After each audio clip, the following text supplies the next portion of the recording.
You know, every day it's a battle. Um, we constantly get taken back to in the beginning when the first sin was committed after um, Adam and Eve, the first murder. But either way, sin started with Adam and Eve, but the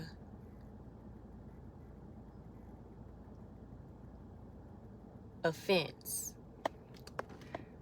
the sin was rooted in offense.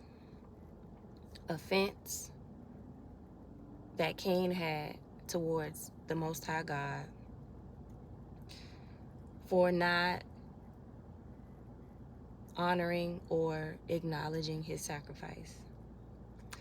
It led to bitterness.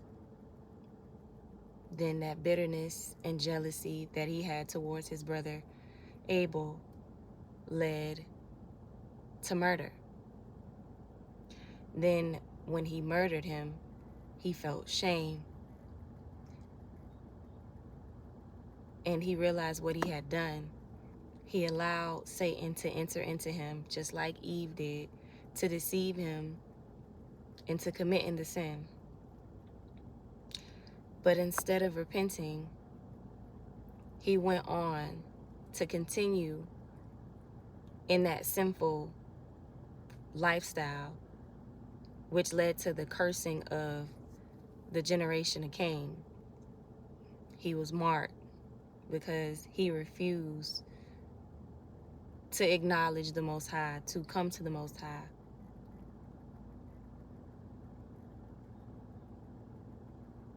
And it just makes me think about how offenses can lead some of us to not forgive people, and not just one incident. You know, some of us, I can speak for myself. I am pretty good at forgiving people, but you know how the Bible says, you know, we have to forgive 7 times 70. So we're in constant forgiveness daily. So that means we have to give people permission to hurt us over and over and over and over again.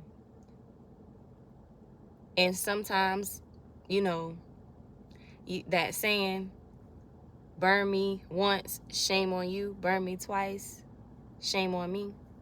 You know, we kind of give people a certain amount of times to screw us over.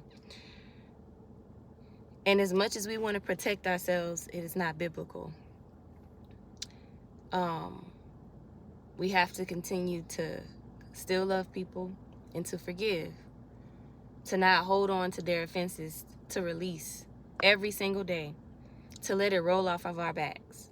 But you know, if I'm being completely honest, and just when you go through life, it gets harder and harder as you get older sometimes, and you find yourself in a place to where it's like, Lord, how many times am I supposed to let them, you know, disrespect me? But we have to remember what the Most High said. That's how we know that we're his. The Most High took upon the shame. He took upon the humiliation, and he was innocent, and they killed him, and all he did was love people. So he says, if they did it to me, they'll do it to you. So having that in our minds constantly, that we know who we are by how we deal with offenses, how we carry them, you know. Now, sometimes we do have to distance ourselves from people, but our heart postures have to be in a place to where we are willing to die to this flesh and forgive every day. Every time these people do, to release it. It's hard to release it because the devil starts playing with your mind to make you remember what they did. But we have to rebuke those thoughts.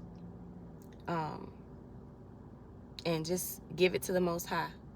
And still bless our enemies. Bless those that persecute us and hurt us and spitefully use us.